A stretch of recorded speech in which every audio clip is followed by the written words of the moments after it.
we're going to show you today, actually we're going to cover one of the questions that you guys have asked us, and it's, should I continue to deadlift and squat when I have sciatica? It's a really good question, and I think there's a couple ways we can take this. I think the short answer is it depends. Always. And what does it depend upon, Dawn? A bunch of different things. First thing I think is, does the sciatica pain get worse when you do these movements? I think it's good. So you're saying use your pain as your guide? Yeah. It's pretty smart. So I bet too that based upon the tests that we sometimes do on people, let's just say if we have a positive slumps test, that might be something which would indicate that something like an aggressive, like a stiff-legged deadlift won't be the right thing to do. A squat might fare better, but we might have to change the squat a little bit too. Seb, what's a slumps test? Good question. What is the slumps test? So we've done the slumps test on various occasions already, but why don't we have you actually slide off the edge of the table there, and let's go off the end there, because I want to show this round. You scared me. Okay, so get into really poopy posture, as you like to say, right?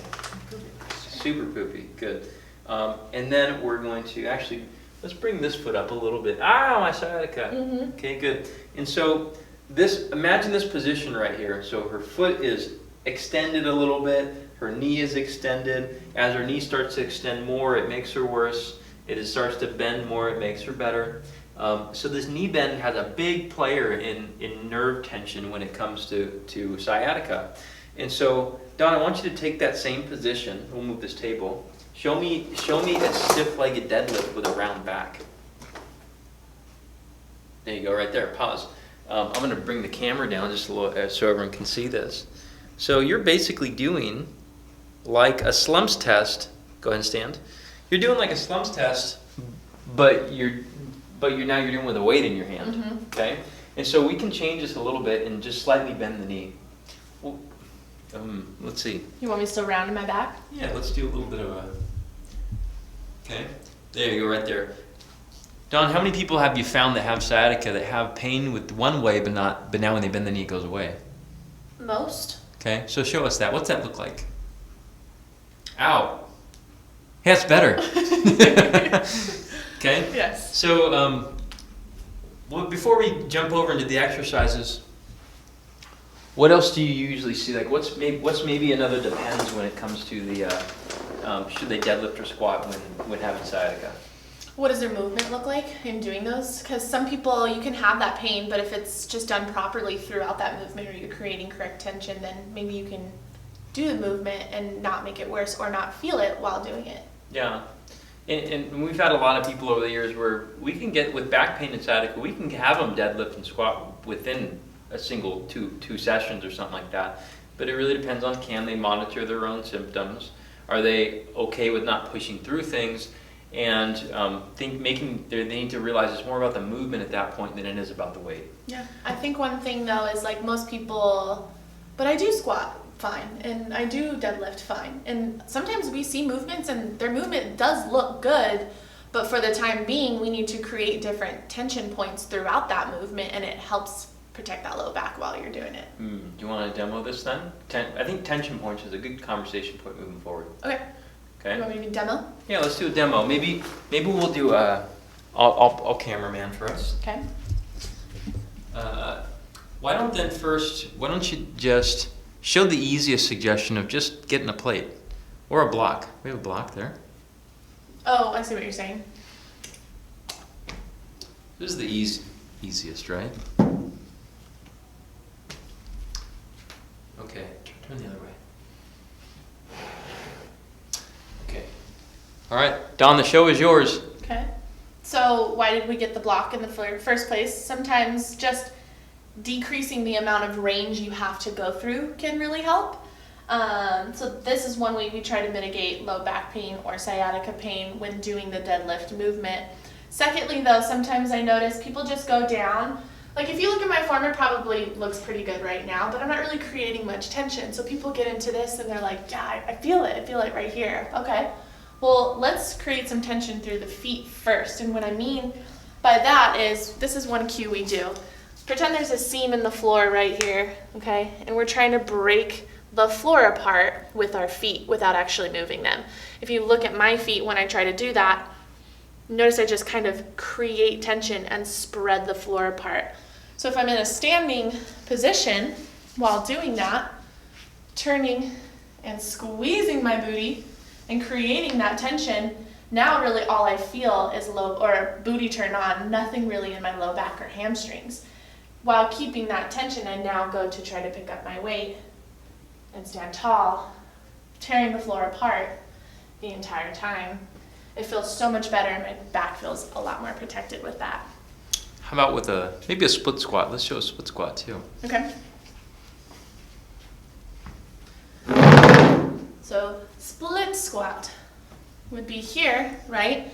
Can still think of the same type of tensioning cues. So if we're just going to passively go through this movement, you're just going to go up and down. Maybe you'll see a lot of this, whatever.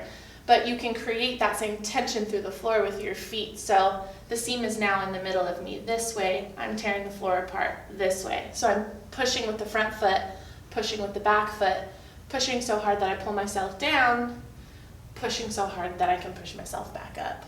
And I feel all booty with that. Maybe a little quad, but mainly booty. And that really protects and creates tremendous tension, almost creates a little pressure in the core when I try that too, which can really, really help protect some of the sciatica symptoms that you're having. Okay, so as I put this down then, we'll discuss that a little bit more in length there. So the important part here, I think with split squatting is a really good way just to still load the hips without having to load the spine. And as you'll notice with that slumps test that we did, is we basically took the spine here and we rounded his back. And so that's noticing the round of the back, of the low back, is enough to create irritation to a lot of people's discs where it's just too much at that point in time. Rounding the back isn't generally bad, but under load it becomes more of an issue. And one more thing to note too is that you'd mentioned, hey, my form is good. I don't know why. Like, why do I have to do all those little nuance things? Mm-hmm. Because at this point, your spine is possibly not, again, tolerant enough of the round, or at least of the force that it's trying to put it into the round. And so we call this torque. All right. It doesn't need to move. It's just trying to move. The weight's trying to move you. Think of it like you have a sticky nut on a car and you're trying to take it off. It takes a lot of force to break them off sometimes, and it's still being put through the nut. It doesn't necessarily mean that it moves. And so if your back isn't able to tolerate that, then it'll speak up against you, and you end up having something like sciatica. I guess we could cover one more thing. What causes sciatica a lot of times? Could be a couple of different, it depends. It's a big question. We should probably cover it in a different video. Okay. But generally, disc is one. Some bony changes maybe. Like stenosis. Mm-hmm. What else? Piriformis syndrome. Piriformis syndrome, but it's not as common, but it can be something that can play a role. Okay.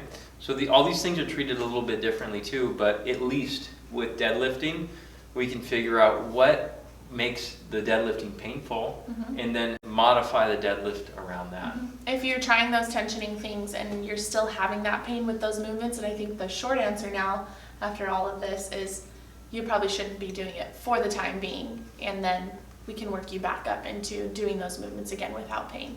Yeah, I don't think anybody likes their doctor or PT, chiropractor telling them just don't do that. And most of the time they don't need to say just don't do that as much as modify it, and that takes a little bit of education. Or second is, maybe we say it this way, don't do that right now. Because usually within about a week or so, you usually can. And integrating that movement and exercise back in, if it's something you want to do, then you certainly can. But it's sometimes it's not the right thing at the right moment. Like, I don't eat spicy foods when I have heartburn. But I can still eat spicy foods. I can't. I'm not a spicy person at all, unfortunately. Yeah. I try though. More snarky. Cool. I don't know how I feel about that. Can you guys can subscribe and like us, hopefully if you like us. And put a comment at the bottom, maybe a question about the tensioning cues, because it's a hard thing for a lot of people to get. Let us know how it works for you. And again, if you're looking for a certain topic on sciatica, because we are going to cover it again, what causes sciatica, Go onto our channel. It'll be below the video. Just click on Performance Place, and it'll take you right there. And just there's a little search bar. Just go on there and just put in sciatica causes or something, and you'll probably pop up a video where it's going to be us again. Come and see us in Huntington Beach. We're locally world You famous. sound so excited. See you later.